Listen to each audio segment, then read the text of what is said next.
Hey guys, आप लोगों का स्वागत है हमारे YouTube चैनल में। तो आज मैं आप लोगों के लिए एक नई सीरीज की एक्सप्लेनेशन लाई हूँ। इसकी स्टोरी लाइन को रिवील किए हुए हम इसके पहले एपिसोड को देखते हैं। एपिसोड के स्टार्टिंग में हमें एक केयरलेस बंदी को दिखाया जाता है। यही हमारी इस सीरीज का मेन लीड है, जिसके जिंदगी का मकसद यही है, बस खाओ पियो और जिंदगी में गेम्स खेलो। ये अपनी डेली रूटीन के हिसाब से वही काम कर रहा होता है। यहाँ कह सकते हैं कि इसकी हॉबी, पैशन या जिंदगी में सब कुछ बस गेम खेलना ही है। वो अपनी इसी काम में लग जाता है। यहाँ पे ये ऐसे विजन कैमरा का यूज कर रहा होता है जिसकी होलोग्राफिक इसको बिल्कुल रियल वर्ल्ड जैसा एहसास कराती है। अब आगे गेम के स्टार्ट होते ही प्लेयर्स का वेलकम किया जाता है सुप्रीम गॉड्स के वर्ल्ड में, जहाँ पे हमारा मेन लीड, जिसका नाम फैंग है, उसका सामना एक बहुत ही बड़े मॉन्स्टर से होने वाला था। सुप्रीम गॉड्स के वर्ल्ड में आते ही उसे मॉन्स्टर को मारना है, तभी ये गेम ओवर होगा। यहाँ उसके सामने एक बहुत ही बड़ा मॉन्स्टर अपीयर होता है, जो कि उससे कहता है कि उसे इंसानों से बहुत ही ज्यादा घनघोर नफरत है। एक और इंसान को देखते ही उसकी नफरत बहुत ही ज्यादा बढ़ जाती है और वो अंधाधुंध फैंग पे अटैक करने लगता है। फैंग, जो कि एक बहुत ही शातिर गेम प्लेयर है, वो उस मॉन्स्टर के सारे अटैक्स को डॉज कर लेता है, लेकिन वो मॉन्स्टर भी हर तरफ से उस पे फायर अटैक कर रहा था। अब जैसा कि हर सीन का फाइटिंग गेम होता है, कुछ देर तक ये फाइट सीन ऐसा ही चलता है, लेकिन यहाँ जो वो मॉन्स्टर होता है, यहाँ फैंग के कैरेक्टर को पकड़ लेता है और उसे जो धोना चालू करता है, जिसके कारण फैंग के पॉइंट्स तो घट रहे होते हैं, साथ ही उसकी लाइफ भी यहाँ पे कम हो रही थी। तो दूसरी तरफ रियल वर्ल्ड में फैंग जो होता है, उसे अब इस गेम को खेलने में इंटरेस्ट नहीं आ रहा था, इसलिए गेम के अंदर उसका जो कैरेक्टर था वो लगातार मार खा रहा था। लेकिन फैंग को किसी भी गेम में हारना बर्दाश्त नहीं है, इसीलिए वो पूरी तरह से तैयार हो जाता है, ये कहते हुए कि अभी मैंने असली गेम शुरू ही कहाँ की है। जैसे ही फैंग यहाँ पे फॉर्म में आता है, हम देखते हैं कि वो गेम के अंदर वापस से रीबर्थ होता है और फिर गेम में उसने जो पहले के पॉइंट्स इकट्ठा करके उसे जो वेपन मिला है, जो कि एक खतरनाक शॉट है, तलवार का यूज करता है उस मॉन्स्टर को डबल किल करने में। आगे मॉन्स्टर के खत्म होते ही सिस्टम उसे कॉन्ग्रेचुलेट करती है। इस गेम की ये सेटिंग होती है कि हर मॉन्स्टर के खत्म होते ही उसे रिवॉर्ड पॉइंट्स दिए जाएंगे। इसलिए फैंग जो होता है, उसने बहुत ही बड़े मॉन्स्टर को मारा था, इसीलिए उसे लग रहा होता है कि उसे रिवॉर्ड के तौर पे कुछ बड़ा मैजिकल इक्विपमेंट्स मिलेगा। पूरी उम्मीद होती है कि इस बार उसे कोई खतरनाक सा हथियार मिलेगा, लेकिन रिवॉर्ड के तौर पे उसे अपने चारों तरफ बहुत सारी उड़ती हुई पंखुड़ियां नजर आती हैं और वो पेटल्स जो होती हैं, देखते ही बहुत ही सुंदर सी लड़की में ट्रांसफॉर्म हो जाती हैं। वो लड़की यहाँ फैंग को मास्टर कह के पुकारती है और जब वो उसके पास आ रही होती है, फैंग जो होता है उसे एक जोरदार मुक्का मारता है और सिस्टम से चिल्लाते हुए कहता है कि मुझे कुछ खतरनाक सा हथियार चाहिए था, ये मुझे लड़कियों वाली वेशभूषा क्यों दे रहे हो। अब आगे हमें वही गेम का सिस्टम दिखाया जाता है। फैंग से कह रहा होता है कि मैंने तुम्हें अच्छे से पहचान लिया है, तुम इस तरह के बंदे हो जो कि प्योर हार्ट रखता है, लेकिन उसे खुश करना इतना भी ज्यादा आसान नहीं। जैसे टीनेजर जो कि बेफिक्री में अपनी जिंदगी जिया करते हैं, उनके लिए किसी लड़की का होना तो एक माल से कम नहीं है। इसलिए गेम के खेलने से पहले जो तुमने अपने बारे में इंफॉर्मेशन फीड की थी, इसी के मुताबिक मैंने तुम्हें ये रिवॉर्ड दिया है। अब आगे फैंग दूर से ही इसकी बातों को सुन रहा होता है और इसकी बातें सुनते ही वो उसे खूब धोता है। उसे बहुत ही ज्यादा कूटने के बाद फैंग उससे कहने लगता है कि मुझे एक अच्छा खासा भयानक हथियार दो, कि इतना पावरफुल होना चाहिए जिसके होते मुझे कोई भी ना हरा सके। जिस पे वो गेम का जो सिस्टम होता है, वो उसे कहता है कि चिंता मत करो, तुम्हारे लिए सरप्राइज बहुत ही जल्द आने वाला है।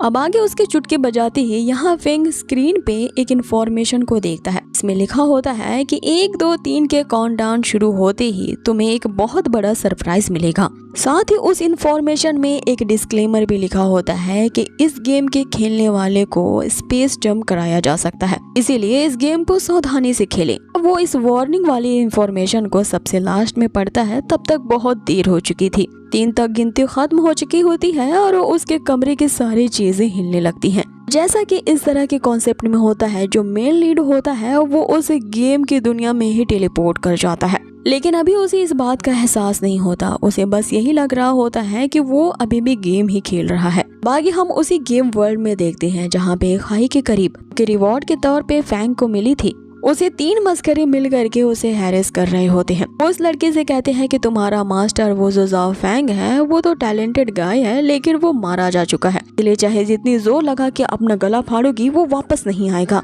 क्योंकि तुम्हारा हीरो मर चुका है बेबी। अब आगे उस लड़की के तो डर के मारे यहाँ हालत पतली होती है। इस सिचुएशन में वो बस यही कह रही होती है कि बस मेरे पास मत आना। अब आगे उनमें से एक बंदा उस लड़की को हैरेस करने लगता है कि तभी वहाँ पे टेलीपोर्टेशन एरो ओपन होता है और सीधा यहाँ फैंग टेलीपोर्ट होते हुए उसी के सर के ऊपर गिरता है। फैंग यहाँ आते ही कहता है कि अभी तो उसने गेम ओवर कर दिया था, तो वो वापस से फिर गेम क्यों खेलने लगा। कि तभी उसे अपने सामने वही नजारा दिखता है जिसमें वो बंदा उस लड़की को जबरदस्ती किस कर रहा होता है। यहाँ देख करके फैंग की सटक जाती है और वो उनकी खूब कुटाई करने लगता है।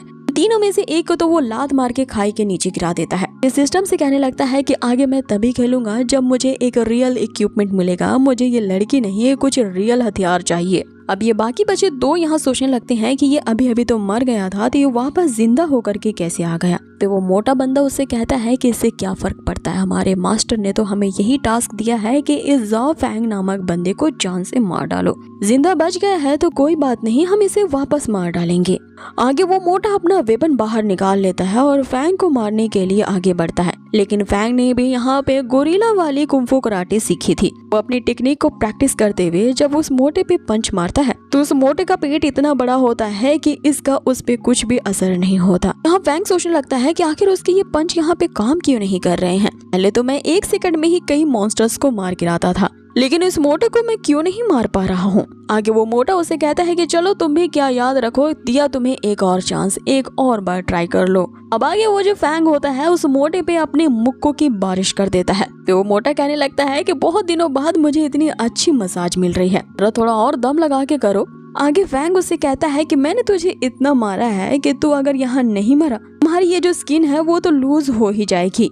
लेकिन इसके बाद वहाँ बहुत देर तक सन्नाटा पसरा रहता है और अचानक से उस मोटे ने बहुत ही भयानक गंध फैलाई होती है। वो इतनी जोर से यहाँ हवा छोड़ता है कि दूसरों को तो इसकी खुशबू से ही दम निकल जाए। वो मोटा कहने लगता है कि बहुत दिनों से ये गैस फंसी हुई थी, आज निकली है, अब हम मुझे कंफर्टेबल महसूस हो रहा है। दूसरी तरफ जो फैंग रहता है वो तो शौक रह जाता है कि इतना मार खाने के बावजूद ये मेरी मार खा के सिर्फ हवा छोड़ रहा है। इधर वो मोटा ये कहते हुए फैंग पे अटैक कर देता है कि अब मेरी बारी है तुझे मारने की।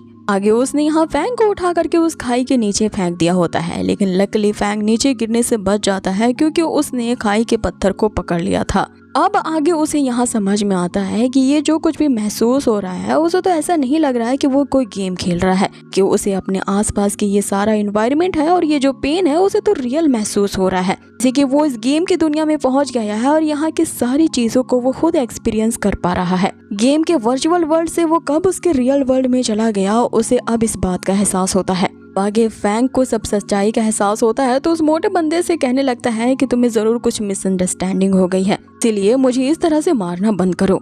लेकिन वो बंदा नहीं रुकता और उसे खाई से नीचे गिराने की पूरी कोशिश करने लगता है।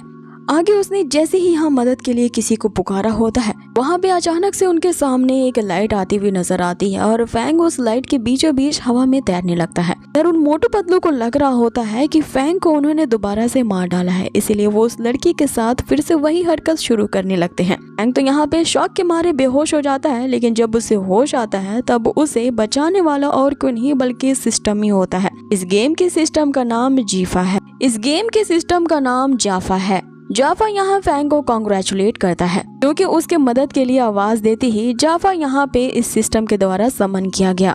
आगे जाफा उसके करंट कल्टीवेशन लेवल के बारे में उसे लेक्चर दे रहा होता है, लेकिन फैंग यहाँ अभी अभी जिस शौक से गुजरा है वो जाफा को झिझकोड़ते हुए उससे कहने लगता है कि मुझे अपने वर्ल्ड में वापस भेजो। आगे वो उससे कहता है कि इस गेम वर्ल्ड में मुझे टेलीपोर्ट करने की तुम्हारी हिम्मत कैसे हुई? आखिर तुम किस तरह की गेम सिस्टम हो जो कि मेरे इच्छा के बगैर तुमने मुझे यहाँ टेलीपोर्ट कर दिया है? जल्दी जल्दी मुझे वापस भेजो वरना मैं तुम्हें यहीं मार डालूंगा। आगे यहाँ मम्मी मम्मी कहते हुए जाफा एक पोर्टल ओपन करता है और उसे कहता है कि मुझे बार बार यहाँ पे मारना बंद करो और अभी के अभी यहाँ से निकलो। जैसे ही फैंग वापस जाने लगता है उसे वही लड़की की आवाज सुनाई देती है जो कि उसे मास्टर मास्टर कह के आवाज दे रही थी। वो लड़की उससे मदद मांग रही होती है अपने आप को बचाने के लिए। अब जाहिर से बात है फैंग हीरो है तो वो ब्यूटी को तो बचाएगा ही, इसीलिए वो यहाँ जाफा की इस वार्निंग को नहीं सुन पाता कि उसने कहा होता है कि अगर तुमने इस चांस को खो दिया, याद रखना दोबारा तुम्हें यहाँ से वापस जाने के लिए मैं पोर्टल वापस से ओपन नहीं कर पाऊंगा। लेकिन फैंग को यहाँ पे लग रहा होता है कि ये कोई रियल वर्ल्ड थोड़ी ना है, यहाँ जो कुछ भी हो रहा है सारा का सारा इल्यूजन भ्रम है, इसीलिए उस लड़की के साथ क्या हो रहा है मुझे इससे क्या फर्क पड़ता है, मैं तो चला अपने घर वापस। लेकिन फिर वहीं उसका दिल पिघल जाता है जब वो लड़की उसे मास्टर कहते हुए फिर से आवाज लगाती है, क्योंकि वो मोटू पतलू उसे लगातार हैरेस कर रहे होते हैं। हवा की रफ्तार से भी तेज वो उस लड़की को बचाने के लिए उसके पास पहुंचता है और जो यहाँ पे लातों घोषों की बारिश वो उन मोटू पतलू पे करने लगता है। तो वो उनसे कहता है कि ब्यूटीफुल सी लड़की मुझे मदद के लिए पुकार रही है, तो ऐसा कैसे हो सकता है कि मैं इसे इग्नोर कर दूं। वो मोटा उसे कहने लगता है कि चाहे जितनी बार भी मैं तुझे मारने की कोशिश करता हूँ तो बार बार जिंदा कैसे हो जाता है। अब की बार मैं तुझे ऐसी मौत दूंगा तो वापस उठ के नहीं आ पाएगा। यहाँ वापस से उनकी फाइटिंग शुरू हो जाती है। फैंग जो होता है वो घूंसों की बारिश उसके पेट के ऊपर कर देता है, लेकिन उस मोटे पे तो कुछ असर ही नहीं होता। जिसपे वो मोटा उसे कहता है कि लगता है कि तुम गजनी हो गए हो, कि थोड़ी देर पहले अभी क्या हुआ था भूल गए। मैं एक 5 एलिमेंट का वॉरियर हूँ, तो अब देखो कि मैं तुम्हारी क्या हालत करता हूँ। अब यहाँ पे फैंग की कुटाई शुरू हो जाती है, लेकिन जाफा को उस पे तरस आ जाता है। आखिरकार वो इस गेम वर्ल्ड का सिस्टम है, इसीलिए यहाँ पे फैंग की मदद करने के लिए उसके खिलाफ एक एक्सेप्शन तो बनता है। ने अपने होस्ट फैंग को एक रिवॉर्ड के तौर पे न्यू गिफ्ट पैक भेजा होता है। इस फर्स्ट ग्रेड के रिवॉर्ड के कारण फैंग को यहाँ पे एक ऐसा इक्विपमेंट रिवॉर्ड के तौर पे दिया जाता है इसका एक्सपीरियंस टाइम भले ही 1 मिनट का ही होगा, लेकिन इसकी पावर कमाल की होगी। जब वो मोटा यहाँ फैंग पे हमला करने के लिए उसकी तरफ तेजी से बढ़ता है, लेकिन फैंग उसके अटैक को डॉज कर देता है। यहाँ जाफा उससे कहता है कि अपनी पूरी ताकत के साथ इस मोटे पे अटैक करो। वो मोटा सोचने लगता है कि ये अचानक से ये बंदा इतना ज्यादा पावरफुल कैसे बन गया। आगे फैंग ने जो अपनी पूरी ताकत से उस पे अटैक किया होता है, वो मोटू पतलू दूर कहीं अंधेरे में जा गिरते हैं। इधर दूसरी तरफ फैंग सोच रहा होता है कि अब आया ना गेम में मजा। अब मुझे ये जो भयानक वाली इक्विपमेंट मिल गई है, अगर तो मैं पहले से भी ज्यादा हैंडसम हो चुका हूँ और अब मुझे कोई भी नहीं हरा सकता। जिसपे जाफा उसे याद दिलाता है कि ये भूलो मत, इस मैजिक ट्रिक का एक्सपीरियंस सिर्फ 1 मिनट तक के लिए ही था, तुम वापस से नॉर्मल हो चुके हो। आगे यहाँ फैंग उससे पूछता है कि वो लड़की कहाँ गई जिसे अभी अभी मैंने बचाया। लेकिन जाफा अब उसे एक और खतरनाक बात ये बताता है कि तुमने जाने अनजाने में ही सही सिस्टम के ट्रिगर पॉइंट को समन कर लिया है, इसीलिए अब तुम्हें इसी वर्ल्ड में ही रहना होगा। लेकिन लकली तुमने जो सुप्रीम डिवाइन स्किल को अनलीश किया है, कारण तुम्हें 10 वाइन्स की डिवाइन शॉट की स्किल्स मिलती है। इन 10 शॉट स्किल्स में से पहली शॉट स्किल तुम्हें दी जाती है प्रैक्टिस करने के लिए। इस पे फैंग उसे कहता है कि तुम्हारे कहने का क्या मतलब है। जाफा उसे बताता है कि जब तक तुम इस वर्ल्ड में रहते हुए मॉन्स्टर्स के साथ फाइट करोगे, मारने या हराने के बाद जैसे ही टास्क कंप्लीट होगा, मैं जो कि इस रियल गेम वर्ल्ड का सिस्टम हूँ, तुम्हें डिफरेंट टाइप्स के रिवॉर्ड्स ऑफर करूंगा। यहाँ फैंग सोचने लगता है कि तब तो इस सिस्टम की मदद से वो इसे अनजानी दुनिया में ऐसा मार्शल आर्ट गेन कर लेगा कि उसे कोई भी आगे हरा नहीं पाएगा, वो इनविंसिबल हो जाएगा। और यही सोचते हुए वो पहली प्रैक्टिस बुक पे हाथ रखता है, के कारण उसे 10 मेरिडियन डिवाइन शॉट की स्किल में से पहली स्किल मिल जाती है। आगे फैंग ने जो सिस्टम के पहले टास्क को कंप्लीट करते हुए उन 2 लोगों को हराते हुए ब्यूटी को बचाया था, इसीलिए उसे 400 एक्सपीरियंस पॉइंट गेन होते हैं। और जितने ज्यादा उसे एक्सपीरियंस पॉइंट गेन होंगे, वो उतने ही जल्दी अपने आप को अपग्रेड कर पाएगा। भी वो एक 1 स्टार का 5 डिसाइपल है, इसीलिए उसे तुरंत ही लेवल अप कर दिया जाता है और अब वो 2 स्टार का 5 डिसाइपल्स है। अब इस पे यहाँ फैंग काफी ज्यादा खुश हो जाता है कि सिर्फ मॉन्स्टर को किल करते हुए एक्सपीरियंस पॉइंट को गेन करते हुए वो ऑटोमेटिकली अपग्रेड हो जाएगा। तो ये इस वर्ल्ड की तो सबसे ज्यादा कमाल की बात है। फैंग उसे कहता है कि मेरी इस स्ट्रेंथ को किसी को बताना नहीं है, इसीलिए मेरे ऑर्डर का अगली बार वेट करना, क्योंकि मैं अब यहाँ पे इस नई तरह के वर्ल्ड में हूँ। इसीलिए मैं ये दिखावा करना चाहता हूँ कि मैं बहुत ही कमजोर हूँ, ताकि मेरे दुश्मन चौकन्ने ना रहे और फिर मैं उनका शिकार किसी टाइगर की तरह करूंगा। पहले मैं ये प्रिटेंड करूंगा कि मैं एक चूहे जितना कमजोर हूँ, तो फिर मैं छुप करके किसी शेर की तरह उन पे अटैक करूंगा। कि तभी वो लड़की आती है और यहाँ फैंग को जोर से हक करती है। वो जोर जोर से फैंग के लिपट के रोने लगती है कि मास्टर आप मुझे छोड़ करके कहाँ चले गए थे, मुझे तो लगा था कि मैं आपसे दोबारा कभी नहीं मिल पाऊंगी। आगे फैंग यहाँ जाफा से पूछने लगता है कि आखिर इस लड़की को क्या हो गया है, ये इतना ज्यादा इमोशनल क्यों हो गई है। जाफा उसे बताता है जिस कैरेक्टर की तुम यहाँ पे लाइफ जी रही हो वो यहाँ की जिंदगी से मर्ज हो गई है, तो बस अब एक्सपीरियंस करने के लिए तैयार हो जाओ, क्योंकि इस कैरेक्टर ने जो इस वर्ल्ड में जो जिंदगी बिताई है, तुम्हें उन सब के एक्सपीरियंस एक ही साथ होना शुरू होगा। अब यहाँ फैंग एक फ्लैशबैक में चला जाता है, जहाँ पे वो अपने बचपन के रूप को देखता है, जिसे एक छोटी सी लड़की उसका पीछा कर रही होती है। लड़की के ग्रैंडफादर जो होते हैं उन दोनों को खेलते हुए काफी शांत से देख रहे होते हैं, लेकिन अचानक से उस ग्रैंडपा की हो जाती है मौत और वो लड़की रोने लगती है। लेकिन उस बुढ़े को मारने वाला उन्हीं का ही कोई फैमिली मेंबर होता है, जो कि उस फैमिली का एल्डर बनना चाहता था। यहाँ पे फैंग ने उनके हाथों में मार कर वहाँ से अपने आप को बचा लिया होता है। जब फैंग उनसे बच करके भाग रहा होता है तब उसकी याददाश्त वापस आ जाती है और उसे ऐसा फील होने लगता है कि जैसे वो इसी वर्ल्ड का ही फैंग है। उस कैरेक्टर से अपनी सोल को मर्ज कर लेता है। कैरेक्टर के जो रिलेशनशिप होते हैं वो उन्हें महसूस करने लगता है कि मौत से उसे गम होने लगता है और जिन्होंने उन्हें मारा था वो उन दुश्मनों को अपना दुश्मन समझने लगता है। मतलब कि वो पूरी तरह से उस कैरेक्टर में घुस जाता है। सिस्टम जाफा उसे कॉन्ग्रेचुलेट करते हुए बताता है कि होस्ट ने इस सिस्टम की मेन टास्क को ट्रिगर कर लिया है, जिसमें उसने असली दोषी को पहचान लिया है। बाकी यहाँ फैंग को सब कुछ याद आ जाता है कि उनकी फैमिली जाओ फैमिली हुआ करती थी। जाओ फैमिली के 2 मेंबर्स ने ही, जिनका नाम मेंग और जुआन होता है, इन्होंने अपनी फैमिली को ही धोखा दिया और उसके एल्डर को जान से मार डाला और वो ही इस जाओ फैमिली का यंग मास्टर है। अब सिस्टम ने जो उसे ये ड्यूटी दी है उसे किसी हाल में भी ये ड्यूटी को निभाना है, क्योंकि उसे अपने दुश्मनों से भी तो बदला लेना है जो कि उसकी जाओ फैमिली के भी दुश्मन हैं। जाफा उसे याद दिलाते हुए कहता है कि इमोशनल फूल यहाँ मत बनो, पहले मेरी बात को सुन लो तभी इस टास्क को ओके करना। वो उसे कहता है कि देखो ये रियल वर्ल्ड है, कोई फेक वर्ल्ड नहीं है। अगर तुम इस मिशन को करने में नाकाम रह जाते हो तो तुम यहाँ पे मारे जाओगे। जिसपे यहाँ फैंग सोचने लगता है कि जब ऐसी ही बात है तो इस तरह की डेंजरस मिशन को ओके करने से पहले मुझे अच्छी तरह से सोचने विचारने दो,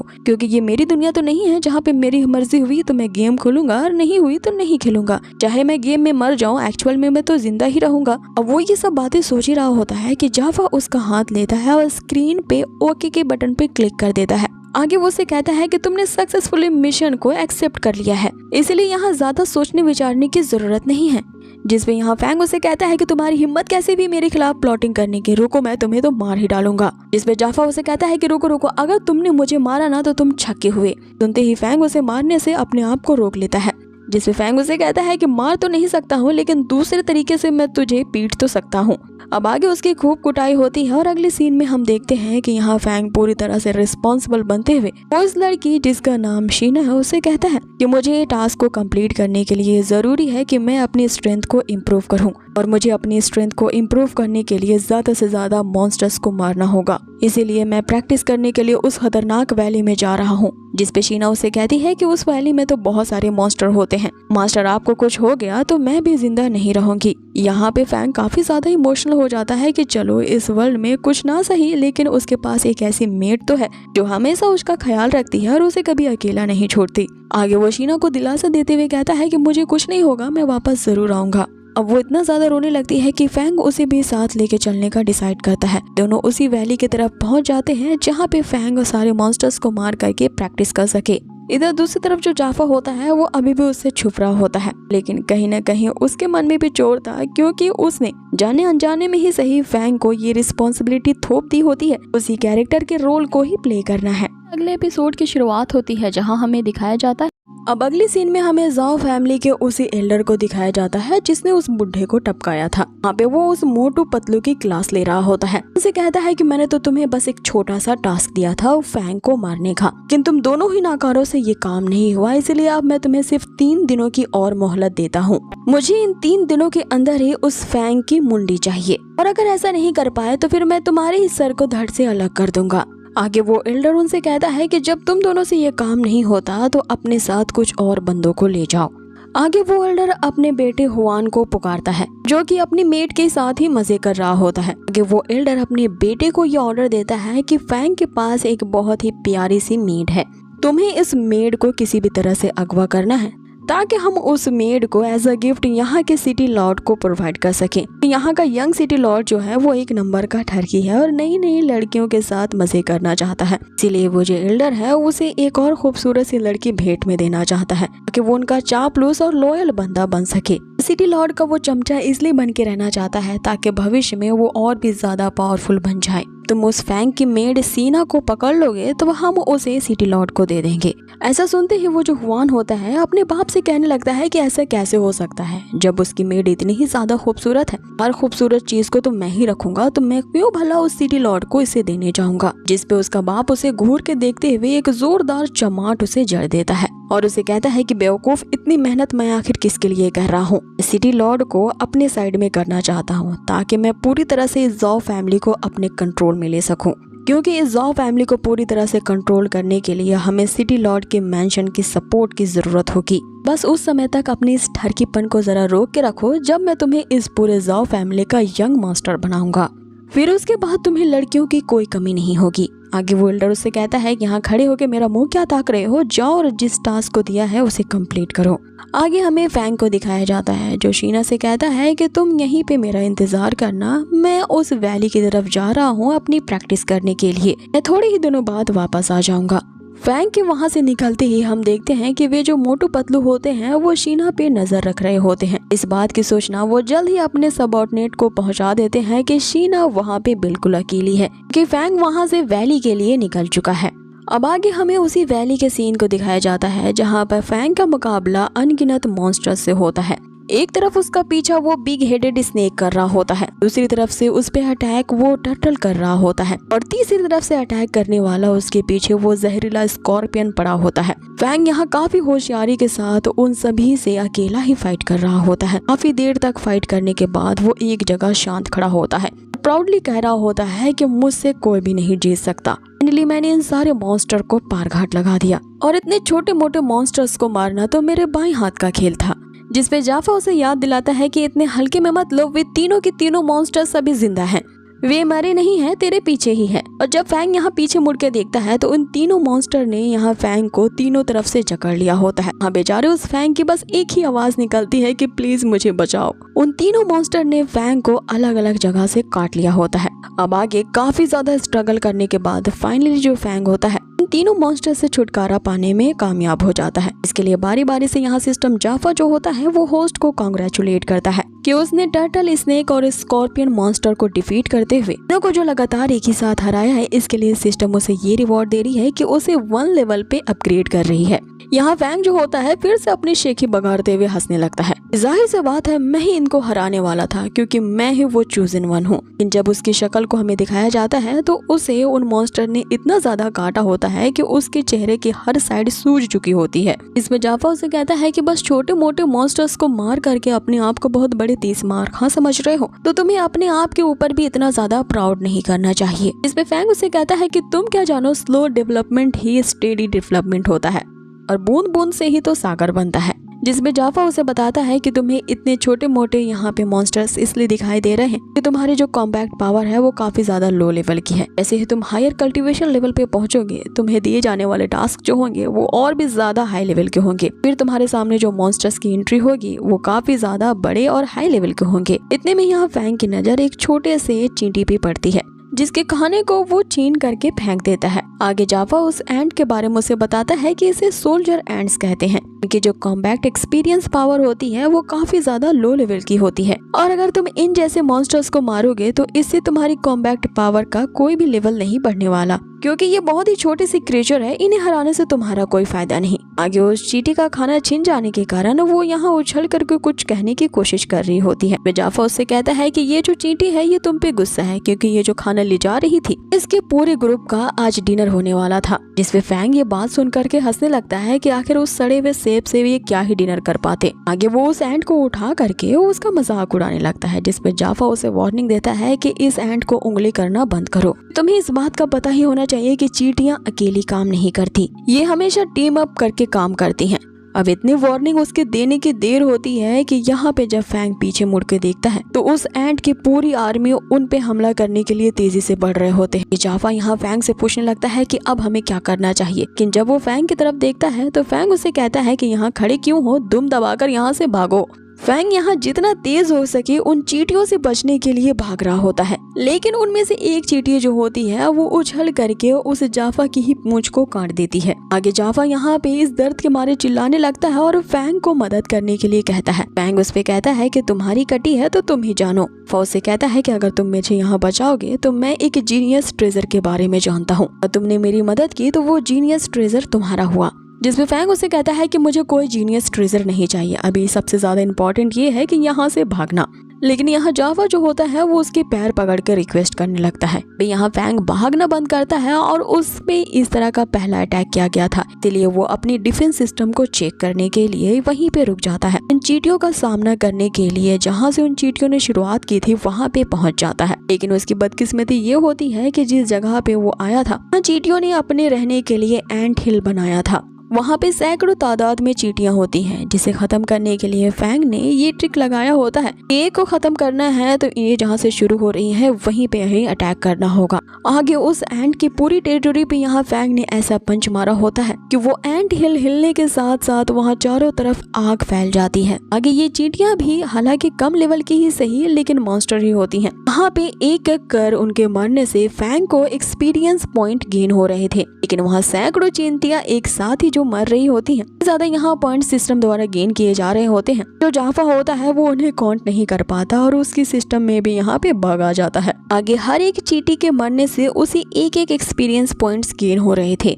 अब यहाँ काफी रात हो जाती है और जाफा की पूरी काउंटिंग खत्म होती है। दूसरी तरफ वे सारी चींटियां जो होती हैं वो जल भुन करके अब राख हो चुकी थी। आगे इतने सारे एक्सपीरियंस पॉइंट गेन होने के कारण जाफा जो होता है वो होस्ट को फिर से कांग्रेचुलेट करता है। उसने सिस्टम के 9 इमॉर्टल एंड 5 किलर्स को समन कर लिया है। ये सुनते ही यहाँ फैंग काफी ज्यादा खुश हो जाता है कि अगर ऐसा ही चलता रहा तो वो जल्द ही 50 लेवल पर तुरंत ही अपग्रेड हो जाएगा। अब आगे फैंग उससे कहता है कि तुम्हारे वादे के मुताबिक मैंने तुम्हें बचा लिया है, तो अब बता कि वो जीनियस ट्रेजर कहाँ है जिसके बारे में तुमने मुझे भागते हुए बताया था। जिस पे जाफा यहाँ इस बात को टालने की कोशिश करता है कि कौन सा ट्रेजर, कैसा ट्रेजर, मैंने तो किसी ट्रेजर के बारे में नहीं कहा था। फिर फैंग उसे कहता है कि तुमने क्या मुझे छोटी बच्ची समझ रखा है जो अपनी बातों से मुझे यूं ही बहला फुसला लोगे। जल्द से जल्द बताते हो वरना मैं अपनी इस डैगर को तेज करूं। आगे वो बड़े ही आराम से अपनी उस खंजर को धीरे धीरे से शार्प कर रहा होता है। इस पे जाफा डरते हुए उससे पूछने लगता है कि ये तुम अपनी वेपन को क्यों धारदार कर रहे हो। फैंग उसे कहता है कि बस यूं ही मुझे किसी चीज को काटना है, मैं ये चेक कर रहा हूँ कि कहीं इसकी धार मोटी तो नहीं हो गई।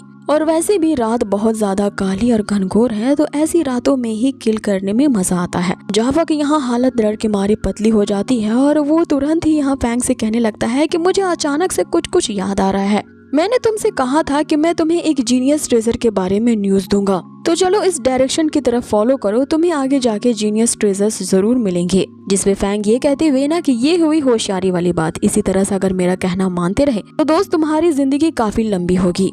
आगे इधर बेचारा जाफा सोचने लगता है कि मुझे कोई ना कोई ऐसा तरीका ढूंढना पड़ेगा जिससे इस फैंग को ना मैं डिसिप्लिन सिखा सकूं। आगे उस डायरेक्शन को फॉलो करते हुए फैंग एक बहुत ही अतरंगी सी जगह पे पहुंचता है जहाँ पे उसे अपने सामने एक गंडोरा नामक प्लांट दिखता है जो कि बहुत ही ज्यादा शाइन कर रहा होता है। यहाँ फैंग उससे पूछता है कि अगर मैं इस गंडोरा प्लांट की सारी पत्तियों को खा लूंगा मैं कितने लेवल्स तक अपग्रेड हो पाऊंगा। जिसपे यहाँ जाफा उससे कहता है कि तुम्हारी कल्टीवेशन लेवल इतनी ज्यादा लो है तो तुम इस प्लांट के चाहे कितनी भी पत्तियों को खा लो, तुम्हें इससे सिर्फ पेट खराब होगा और इससे लूज मोशन आएंगे। इसके अलावा तुम्हारे शरीर पे इसका कोई भी इफेक्ट नहीं होगा। लेकिन अगर इस गंडोरा को तुम किसी और चीज के बदले में एक्सचेंज कर लेते हो तो तुम्हें हुक पॉइंट्स दिए जा सकते हैं। इन गंडोरा प्लांट्स के बदले में मेरे साथ कुछ ब्लैंड बॉक्सेस को एक्सचेंज कर सकते हो। और अब उन ब्लैंड बॉक्सेस में क्या होगा इसके बारे में मुझे भी नहीं पता। लगता है कि तुम्हें उनमें से कुछ और भी खजाना देखने को मिल जाए। हो सकता है कि उन ब्लैंड बॉक्सेस में कुछ भी ना हो, सिर्फ तुम्हारे लक पे डिपेंड करेगा। फैंग उसे कहता है कि ये काम की बात मुझे पहले नहीं बता सकते थे, चलो दिखाओ तुम्हारे पास किस तरह के और कौन से ब्लैंड बॉक्सेस हैं। जाफा उससे कहता है कि तुमने पहले पूछा ही नहीं इसलिए नहीं बताया, ये देखो मेरे पास क्या क्या है। आगे यहाँ जाफा उसके सामने कई सारे बॉक्सेस को अपीयर करता है। यहाँ फैंग उससे पूछता है कि इन बॉक्सेस को खरीदने के लिए मुझे तो बहुत ही ज्यादा एक्सपीरियंस पॉइंट्स को खर्च करना पड़ेगा, तो आखिर मैं किन चीजों के साथ इसे एक्सचेंज कर सकता हूँ। आगे फैंग कहता है कि जब ऐसी ही बात है तो मुझे सबसे पहले अपनी पावर को स्ट्रेंथन करना होगा। इसके लिए मुझे मेरिट वैल्यू चाहिए और मेरिट वैल्यू को पाने के लिए मुझे वो गंडोरा प्लांट चाहिए, तभी तो मैं तुमसे इसे एक्सचेंज कर पाऊंगा। अब आगे जैसे ही वो उस प्लांट को तोड़ने के लिए आगे बढ़ता है, यहाँ पे जाफा दूर से उसे वार्निंग देने लगता है कि यहाँ पे सावधान हो जाओ, एक एक्सीलेंट लेवल का ब्लैक मॉन्स्टर आने वाला है। यहाँ पे जाफा उसे कई बार वार्निंग देता है, लेकिन यहाँ पे फैंग का पूरा ध्यान उस गंडोरा प्लांट को निकालने में होता है। आगे जाफा उसे ये कहते हुए कि जाओ फिर मरो तो मुझे मत पुकारना मदद के लिए। कि तभी हम फैंग के पीछे हम बहुत ही बड़े से मॉन्स्टर बीस्ट को देखते हैं। तभी फैंग के पीछे हमें एक बहुत बड़ा सा मॉन्स्टर दिखाई देता है जो कि उसके पीछे ही सांस ले रहा होता है। फैंग यहाँ अनजाने में उससे कह रहा होता है कि ये मेरे कान के पास ना खुसुर फुसुर करना बंद करो। लेकिन जब वो पीछे मुड़कर देखता है तो उसकी तो हवा ही निकल जाती है। एक बहुत ही खतरनाक ब्लैक लायन बीस्ट उसके सामने रोर करता है। उसके दहाड़ सुन करके ही यहाँ पे फैंग नीचे गिर जाता है। आगे जाफा उससे कहता है कि मैं जब तुम्हें वार्निंग दे रहा था तब तुमने क्या अपने कान कहीं और भेजे थे? पीछे क्यों हट रहे हो? वापस से अपने उसी गंडोरा प्लांट को खोदना चालू करो।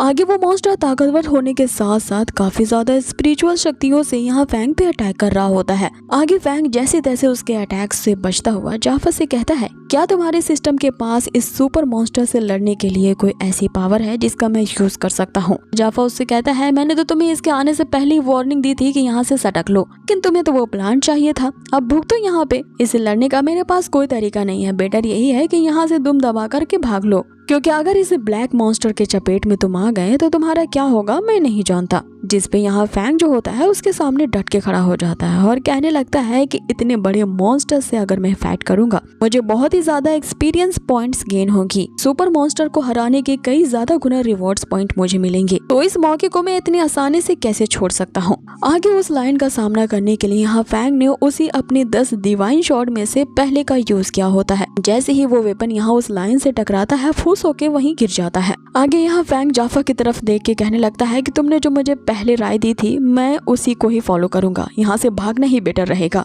आगे वे दोनों ही वहाँ पे सर पे पाँव रखकर जो भागते हैं सो उनका दुगनी तेजी से पीछा वो ब्लैक लायन बीस्ट कर रहा होता है। अब आगे उस मॉन्स्टर के मुंह से पर्पल आग के शोले भड़क रहे होते हैं जो लगातार फैंग पे अटैक करते हैं, जिसके कारण उसका पिछवाड़ा जलते जलते बच जाता है। यहाँ फैंग जाफा से पूछ रहा होता है कि जल्द से जल्द इसका कोई सोल्यूशन ढूंढो।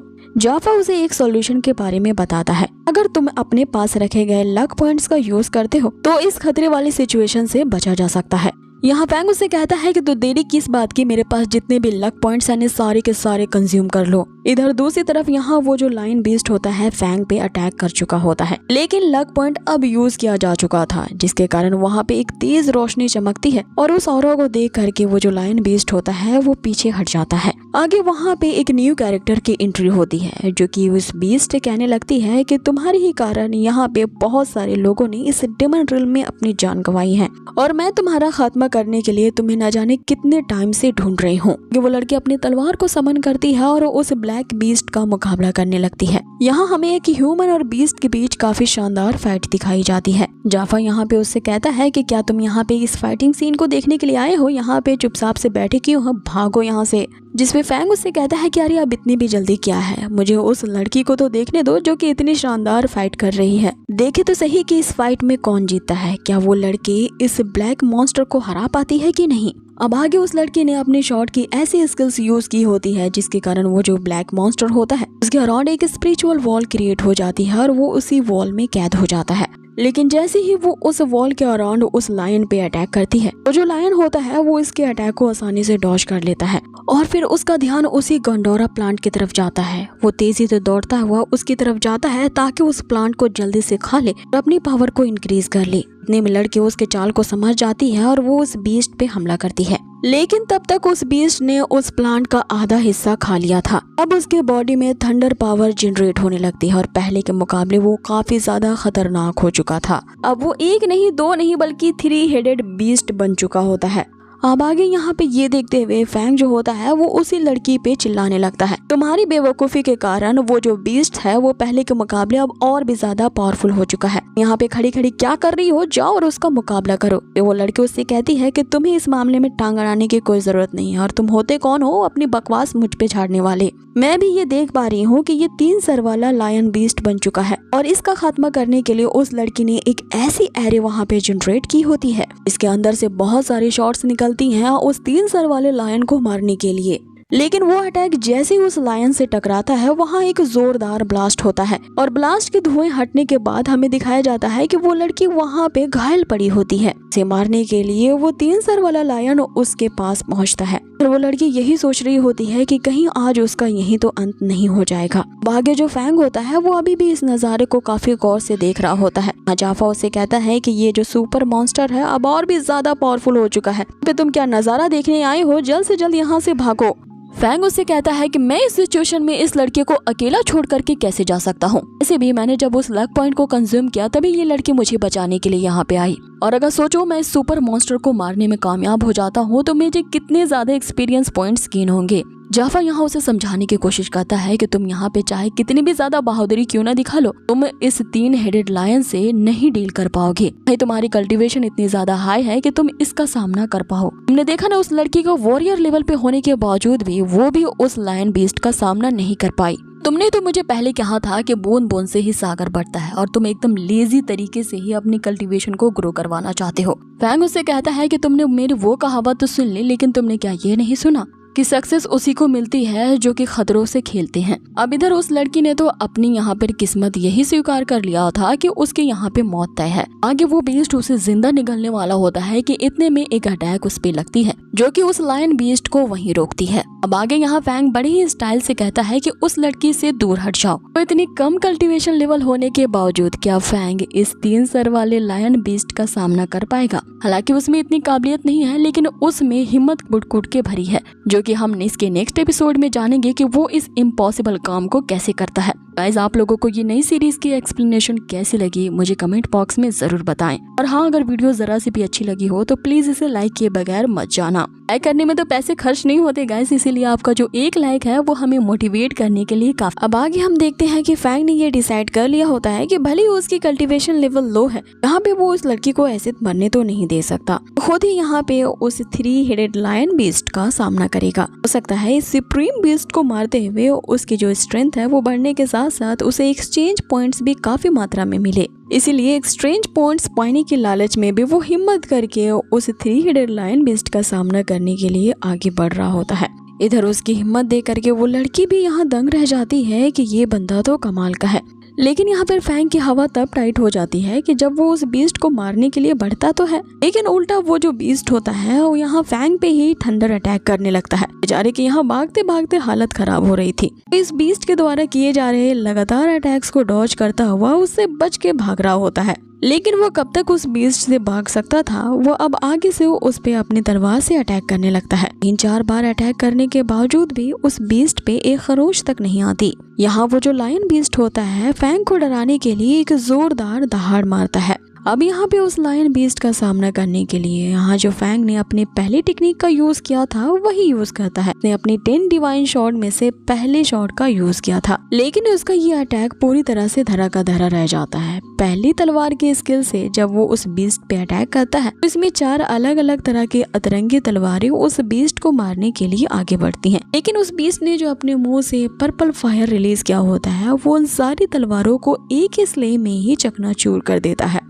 आगे जाफा यहाँ फैंग को लगातार यही समझाने की कोशिश कर रहा होता है कि तुम इस 3 हेडेड बीस्ट का सामना नहीं कर पाओगे। तुम्हारी कल्टीवेशन लेवल इतनी है ही नहीं कि तुम इस बीस्ट के बराबरी में मुकाबला कर सको। अगर अपनी जान यहाँ पे बचाना चाहते हो तो यहाँ से अभी के अभी भाग जाओ। इस पे यहाँ फैंग उससे कहता है कि मैंने अब तक उसके डिफेंस को ही नहीं ब्रेक किया है, लेकिन अभी तक मैंने जितना उस पे अटैक किया है इसने कहीं ना कहीं उसे अंदरूनी हार्म तो जरूर पहुंचाया होगा। इसलिए अगर इस बीस्ट से फाइट करते हुए अगर मेरे जीतने का 1% भी चांस है, मैं ये चांस लेना चाहूंगा और मैं इस इवल बीस्ट को आज यहाँ पे खत्म करके ही रहूंगा। फैंग ने पूरी डिटर्मिनेशन के साथ ये सोच लिया होता है। उसके इस दृढ़ निश्चय को देख करके वो लड़की जो होती है इम्प्रेस हो जाती है कि ये बंदा चाहता तो यहाँ पे अपनी जान बचाने के लिए भाग सकता था, लेकिन ये फिर भी मेरी मदद करने के लिए रुका है। आगे जो फैंग होता है वो अपने उसी 10 डिवाइन शॉट टेक्निक का यूज करते हुए उस लायन बीस्ट पे लगातार अटैक करने लगता है, जिससे वो लायन बीस्ट यहाँ पे झुंझला जाता है और वापस से यहाँ फैंग पे अटैक करता है। उसके अटैक करने के बाद फैंग तो यहाँ पे गिर जाता है, लेकिन हम उसमें एक अलग ही आत्मविश्वास देखते हैं। फिर से उठ खड़ा होता है और लगातार अपनी उसी डिवाइन शॉट टेक्निक का यूज करते हुए उस लायन बीस्ट पे अटैक्स कर रहा था। लेकिन वो लायन बीस्ट भी काफी ज्यादा पावरफुल था। यहाँ फैंग के हर अटैक को वो डॉज कर लेता है। यहाँ सिर्फ अपने पंजों से वो फैंग पे अटैक कर रहा होता है फैंग, जिसके कारण पीछे चला जाता है। अब बार बार इसी तरह से अटैक करने की वजह से अब फैंग के अंदर जितनी भी एनर्जी होती है वो खत्म हो चुकी थी। वो पूरी तरह से थक चुका था। उसकी हालत देख करके वो लड़की उससे कहने लगती है कि तुम इसका सामना नहीं कर पाओगे, अगर इसी तरह से तुम इससे फाइट करते रहे तो तुम्हारी यहाँ मौत हो जाएगी। जाफा भी उसे यही समझाने की कोशिश करता है कि तुम्हें इस लड़की की बात सुननी चाहिए। अगर आगे फाइट को कंटिन्यू करते रहे तो सच में तुम पूरी तरह से तबाह हो जाओगे। लेकिन यहाँ फैंग जो होता है वो उस लड़की से ये कहते हुए कि तुम्हें मेरी चिंता कब से होने लगी। उस लड़की के इतना कहते ही मानो वापस से फैंग के अंदर एक अजीब सा कॉन्फिडेंस भर जाता है और वो उठता है और यहाँ उस लायन बीस्ट पे अटैक करता है और हमें लगता है कि अब की बार वो उस बीस्ट को मार डालेगा। इतनी देर से जो चल रहा होता है फिर से वही होता है। वो जो बीस्ट होता है यहाँ फैंग पे ही अटैक करता है, जिसके कारण वो और उसकी तलवार दोनों ही दूर गिर जाते हैं। आगे फैंग उसे कहता है कि इस फाइट में या तो तुम मरोगे या मैं मारा जाऊंगा, लेकिन मैं इतना जरूर जानता हूँ कि मैं ज़ाओ फैंग यहाँ पे इस तरह से तो मेरी मौत नहीं हो सकती, इसीलिए अनफॉर्चुनेटली लायन बीस्ट तुझे ही मरना होगा। अब ये सुनते ही वो जो लायन बीस्ट होता है वो फैंग को जिंदा निगलने के लिए आगे बढ़ता है। तभी फैंग ने अपने 10 मेरिडियन की डिवाइन शॉट टेक्निक को fire control army fusion technique से मर्ज कर दिया होता है। इन दोनों ही टेक्निक्स के मिलने के कारण एक ऐसा फायर शॉट फॉर्मेशन वहाँ पे क्रिएट होता है कि जैसे इस फॉर्मेशन से निकला हुआ अटैक उस बीस्ट पे पड़ता है वहाँ एक जोरदार ब्लास्ट होता है। ये ब्लास्ट इतना ज्यादा होता है कि पूरी वैली को ही कवर कर जाता है। फाइनली वो लायन बीस्ट वहाँ पे मारा जाता है और बीस्ट के मरने के बाद उसका जो इनर कोर होता है वो फैंग के हाथों लग जाता है। आगे जाफा उससे कहता है कि ये तो सिस्टम के हिडन फंक्शंस में से एक है। मैं आखिर इन दो टेक्निक्स को फ्यूज करने का आइडिया कहाँ से आया? इन दोनों टेक्निक्स को जोड़ने के कारण तुम्हारी जो कॉम्बैक्ट पावर है वो 10 गुना ज्यादा इंक्रीज हो गई और अब जबकि तुमने उस सुपर मॉन्स्टर को मार दिया है तो तुम्हें सिस्टम की तरफ से रिवॉर्ड दिया जाएगा और रिवॉर्ड के तौर पे तुम्हारी ये जो स्ट्रेंथ है इसे भयानक तौर पे इंक्रीज किया जाता है। अब यहाँ हम देखते हैं कि फैंग की जो स्ट्रेंथ होती है वो इम्प्रूव होना स्टार्ट हो चुकी थी और ये बढ़ करके लेवल 8950 तक पहुंच जाती है। जैसे ही उसकी स्ट्रेंथ इतनी लेवल पे बढ़ती है उसकी बॉडी में जो इंजरीज हुई थी वो अपने आप ही रिकवर हो जाती हैं। अब आगे यहाँ फैंग जो होता है वो जरा भी टाइम वेस्ट नहीं करता, वो तुरंत ही उस गंडोरा प्लांट को पिक करता है। हालांकि वो आधा बचा हुआ था, आधा तो उस बीस्ट ने खा लिया था, लेकिन फिर भी वो उसे जाफा को देते हुए कहता है कि इससे जितने भी तुम्हें पॉइंट्स लेने हैं तुम ले लो और इसके एक्सचेंज के बदले में मुझे तुम्हारी वो मिस्ट्री ब्लाइंड बॉक्स चाहिए। तभी फैंग का ध्यान उस लड़की पे पड़ता है जो कि वहाँ पे अपनी इंजरीज की वजह से बेहोश हो चुकी थी। आगे वो जाफा से कहते हैं कि इस लड़की को होश में लाने के लिए क्या तुम्हारे पास कुछ एलिक्सर्स हैं? उन एलिक्सर्स के बदले में मैं अपने मेरिट पॉइंट्स को तुमसे एक्सचेंज कर दूंगा क्योंकि मैं इस लड़की को बचाना चाहता हूँ। ये जाफा सोचने लगता है कि इसके पास इतने मेरिट पॉइंट्स तो है नहीं जो कि इनके एक्सचेंज के बदले में मुझसे ये एलिक्सर्स खरीद रहा है। फिर भी जितने इसके पास पॉइंट्स है मैं सारे के सारे अपने पास ले लूंगा और अगर ये उस पर्पल बॉक्स की डिमांड करता है तो फिर मैं इससे 10,000 मेरिट पॉइंट्स को एक्सचेंज करने के लिए रिकमेंड करूंगा। ये वो 3 तरह के अलग अलग मिस्ट्री बॉक्स को उसके सामने पेश करता है और उससे कहता है कि हो सकता है कि इन तीनों में से किसी एक में सोल रिटर्निंग पिल हो जिससे मरे हुए व्यक्ति की जान वापस से उसमें लौट सकती है। अब आगे यहाँ वो जाफा होता है वो लंबा चौड़ा यहाँ डिस्क्रिप्शन देने लगता है कि इस पिल को लेने से ये होगा, अगर इस बॉक्स को चूज करोगे तो ये होगा। ये फालतू का ज्ञान दे करके वो फैंग को यहाँ पका रहा होता है जिससे फैंग का यहाँ पारा चढ़ता है और वो गुस्से से उसे एक पंच मारते हुए कहता है कि तुम कितनी ज्यादा बकवास करते हो। तुम जानते हो कि मेरे पास सिर्फ 903 मेरिट पॉइंट्स ही हैं, लेकिन फिर भी तुम मुझे ये इंसिस्ट कर रहे हो कि मैं यहाँ 10,000 पॉइंट्स खर्च करूँ। 10,000 पॉइंट्स मैं कहाँ से खर्च करूँगा इन तीनों बॉक्सेस को लेने के लिए? ऐसे टाइम में भी तुम मुझे इतने महंगे महंगे बॉक्सेस को एक्सचेंज करने के लिए कह रहे हो, क्या तुम पागल हो? जिस पे जाफा उसे कहता है कि मैं तुम्हारा सिस्टम हूँ, अगर तुमने दोबारा मुझे मारने की कोशिश की ना तो फिर देख लेना मुझे भी गुस्सा आता है। जिस पे फैंग यहाँ उसके चारों तरफ वही तलवारें इर्द गिर्द घुमाने लगता है और उससे कहता है कि अभी अभी तुमने क्या कहा, जरा फिर से कह के दिखाओ। डर के कारण यहाँ उस जाफा की तो बोलती बंद हो जाती है और वो उससे कहने लगता है कि मैं तो बस यही कह रहा था कि तुम मेरे होस्ट हो, सिस्टम होने के नाते मुझे तुम्हारी जरूरतों को पूरा करना होगा और तुम्हें आगे क्या करना है इसके बारे में बताना होगा, इसीलिए अभी जो तुमने ये तलवारें निकाली है ना उसे जरा पीछे करो। आगे फैंग उससे कहता है कि ये तलवारें तभी पीछे जाएंगी जब तुम मुझे कोई काम की चीज बताओगे। अगर वापस से अपनी ये नॉनसेंस बातें शुरू की तो मैं तुम्हें मारने से पीछे नहीं हटूंगा। जिसपे जाफा उससे कहता है कि इतना ज्यादा ताव में आने की जरूरत नहीं है, चलो मैं तुम्हारे लिए कुछ पॉइंट्स की खातिर यहाँ तुम्हें कुछ सस्ते ब्लैंड बॉक्स दिखाता हूँ। ये तीनों ब्लैंड बॉक्सेस सिर्फ 900 मेरिट पॉइंट्स पे मैं तुमसे एक्सचेंज करने के लिए तैयार हूँ, जो कि तुम्हारे बजट के अंदर है। हो सकता है कि इन तीनों बॉक्सेस में से किसी एक में एलिक्सर निकले, इसका यूज करके तुम इस लड़की की इंजरीज को ट्रीट कर सकते हो। जिसपे फैंग उससे कहता है कि अब की ना तुमने अक्लमंदी वाली बात। वो तीनों बॉक्सेस को ले देता है और इन तीनों को ही ओपन करने से दो तो खाली निकलते हैं, लेकिन एक में वो पिल निकल जाता है। ये सैन युआन पिल होती है जो कि किसी की भी इंजरीज को हील करने की पावर रखती है। इस पिल का यूज करके वो तुरंत ही उस लड़की को हील करने लगता है। उस लड़की की सारी इंजरीज हील हो जाती हैं। इसी दौरान दूसरी तरफ जो जाफा होता है वो बस यही सोच रहा होता है कि अगर इन तीनों बॉक्सेस में से कुछ नहीं निकलता, ये तो फैंग इतना ज्यादा गुस्से का तेज है कि आज तो ये मुझे मार ही डालता। अच्छा हुआ इन तीनों में से एक में ये पिल निकल गया। उधर वो लड़की पूरी तरह से हील हो चुकी होती है और फिर जब फैंग की उस पे नजर पड़ती है तो वो उसकी खूबसूरती से चकाचौंध हो जाता है और बस अपनी राल टपकाते हुए वो उसे ही देखता रह जाता है। ये सोचता है कि क्या भला की खूबसूरत लड़की है। इस तरह की लड़की अगर उसकी गर्लफ्रेंड होती तब तो उसकी लाइफ के मजे ही मजे होते। इधर जो फैंग होता है उस लड़की को अपना गर्लफ्रेंड बनाने के सपने बुन रहा होता है और उसी के ख्यालों में खोया था। इधर दूसरी तरफ जब उस लड़की को होश आता है तो वो अपने करीब फैंग को बहुत ही पास पाती है। अचानक से किसी को इतने करीब पा करके वो एकदम सरप्राइज रह जाती है और उसे एक जोरदार तमाचा जड़ देती है। इतनी जोर का चाटा उस फैंग ने अभी अभी खाया था। ये देख करके जाफा को थोड़ी शांति मिलती है। चलो तुम्हें कोई ना कोई पीटने वाला तो आया और मुझे इतना पीटा करते थे तो अच्छा हुआ कि तुम्हारी पिटाई अब हो रही है। अब आगे वो लड़की जब अपने आप को देखती है तो उसकी सारी इंजरीज अब हील हो चुकी थी, जिससे वो काफी ज्यादा एनर्जेटिक महसूस करती है। लेकिन जब वो पीछे मुड़ के देखती है तब उसे समझ में आया था कि इस बेचारे ने ही तो अभी उसकी जान बचाई है और गलती से वो उसी को ही मार बैठी है। इधर फैंग को वो थप्पड़ इतना ज्यादा जोर का पड़ा था कि वो गुलाटी खाकर के जमीन में गिरता है और अपनी कमर को ही सहलाता रह जाता है। और अब आगे जब वो लड़की यहाँ फैंग को देखती है तो उसे ऐसा महसूस होता है कि जैसे उसने फैंग को कहीं देखा है और उसे ये कहते ही कि अरे तुम तो वही हो।